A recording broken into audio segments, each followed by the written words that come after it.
What are soft skills in the workplace? We're going to look at the top 8 that cut across most professional situations. My name is Sigfrid Tertius, a corporate trainer, a communication and public relations practitioner, and a university lecturer. Today, I will be your coach.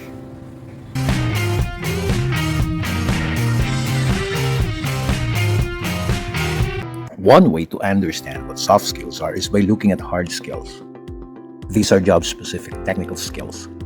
So, if you're a software developer, your hard skills are your ability to program. If you are an accountant, it's your ability to do your client taxes. Every area of specialty comes with certain expectations for technical knowledge and hands-on skills.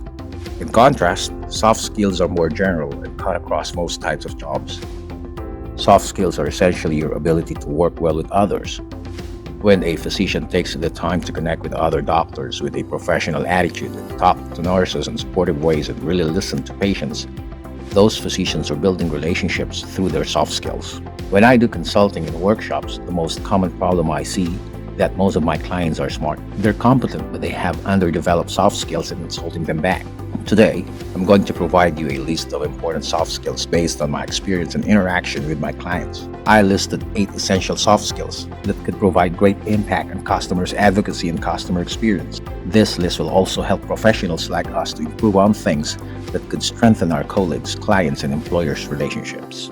Number 1 on this list is leadership. Now, granted, you could say that all of the soft skills are part of leadership, and that's accurate in one sense, but here we're talking about perhaps the difference between management and leadership. Managing in many ways is about maintaining the status quo. Management is usually tied to an official position. Leading, in a nutshell, is your ability to successfully guide a group of people from point A to point B, and you don't need an official leadership position to demonstrate that. I was once working with a client and I came back a year later to the same organization, and the guy I had been working with had been promoted from individual contributor to team leader. He had the same hard skills roughly as everybody else, but he showed leadership skills long before they ever promoted him to the actual leadership position. So some specific leadership skills he was good at were communicating, inspiring goals, and a vision. He's also a pretty good coach, teacher, mentor, and motivator to the team. Leadership also means keeping the effort on track by facilitating, building consensus, and engaging everybody along the way. You can do all those things even if you don't have the word supervisor in your job title. Number 2 is communication.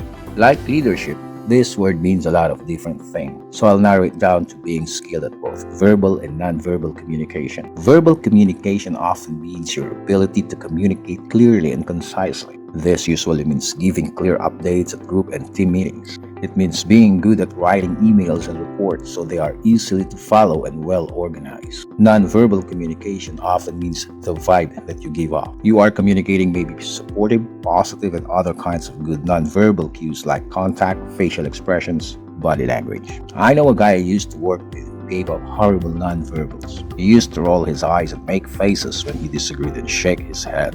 His boss finally had to talk to him about it because it was dragging everybody else down and really was holding him back from his own advancement. Without ever saying a word, you can create a negative or positive impression just based upon your non-verbal cues. At more advanced levels, communication skills would also include good public speaking and presentation skills. Stand up.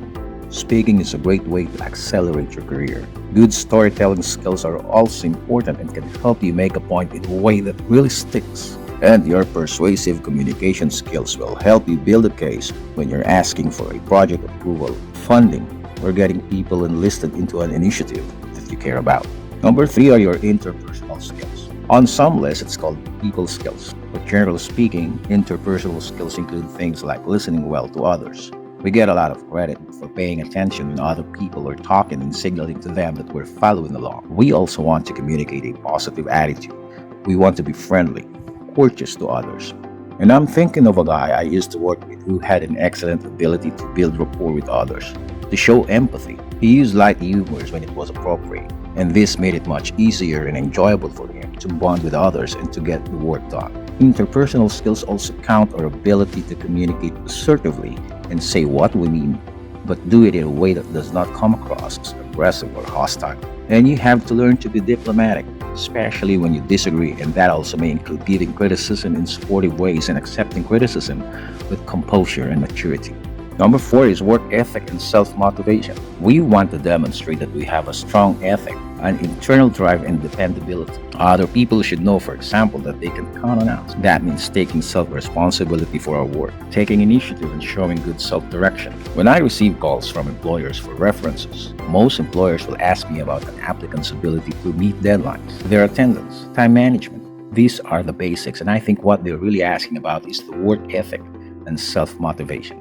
Employers don't want to hire people they have to micromanage and wonder if they're going to be working hard. Number 5 is teamwork. And again, this is another big word that certainly includes many of the skills we've already mentioned. But specifically, teamwork often means our ability to collaborate, work cooperatively with others on joint projects. Part of teamwork is knowing how to connect and put your heads together with other people on your actual team and also work with people in other departments in larger organizations. I'm thinking of a boss, a former supervisor I used to work for, who had very high marks on teamwork. She was able to work with a diverse group of stakeholders who often did not share her area of expertise. She took a good collectivistic view of the team outcomes, and the entire effort. She came up out of her silo, you might call it her own little area of expertise in jargon, and she learned how to talk to everybody. We probably all know people who do the opposite. They are too individualistic and only concerned about their own tasks and their own individual projects. But if you want high marks for soft skills, then working with other people on a team is really critical. Number 6 is problem solving. I was talking to a friend of mine the other day. He works behind the scenes in television, and he said that his job is essentially solving one problem after the next all day long. They start with a plan, but there's never enough money or help. And our ability to find and to move forward and solve those problems is really important. Problem solving usually involves critical thinking, logic, reasoning, and we have to have the ability to think through an issue clearly and reasonably. Problem solving also involves making good decisions, informed decisions. We can't just do what we feel like doing. We have to come up with a solution that actually is going to work, not just the first idea that comes to mind or just go with our favorite way of doing things. And that takes preparation, a systematic approach, research, creativity, and a good dose of personal resourcefulness. Number 7 is flexibility and adaptability. Most of us work on a variety of tasks with all sorts of different people, and that means we have to be flexible and open to change and find new ways of doing things oftentimes. And this is really hard for some people. I worked with a client for a while who is very inflexible, and once she got an idea in her head, she would protect it and she would shoot down any other suggestions. Well, that's not a good example of soft skills. We need to have the self-awareness to realize that we have our own personality quirks, our own mental boxes, and we have to do our best to put that aside. We have to get better at adapting to others and responding to uncertainty and changes with flexibility. And that means at times to be open, trainable, and work well under pressure on deadlines and somehow still get described as someone who is easily to work with. We have to learn how to roll with changes and keep moving forward even when the situation is ambiguous. Number 8 is conflict management. It is our ability to manage and resolve conflict and even negotiate a little bit. And this begins, of course, by being the kind of person who does not create conflict. I honestly believe that when people say they're looking for someone with good conflict management skills, that's another way to say we don't want someone who is going to cause conflict, who has the tendency to create drama. And you can't usually tell people because this type of person has a win-lose philosophy. In order for them to win, somebody else must lose. So they act competitive in times and in places where it's not necessary at all. In my experience, people with a win-lose or conflict-driven approach usually brought that with them from their own personal life and they brought it into the workplace. They are like that every place they work, in other words.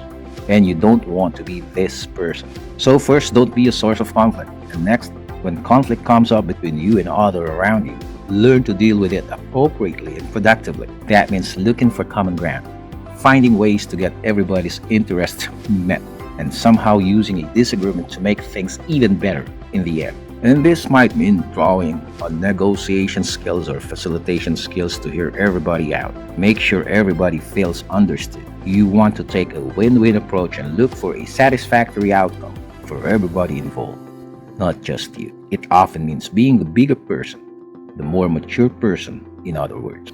Question of the day. Which of these top 8 soft skills do you need the most to work on personally? Thanks, and I hope you learned something practical and useful today. Again, this is Sigrid Tertius, and I am your host.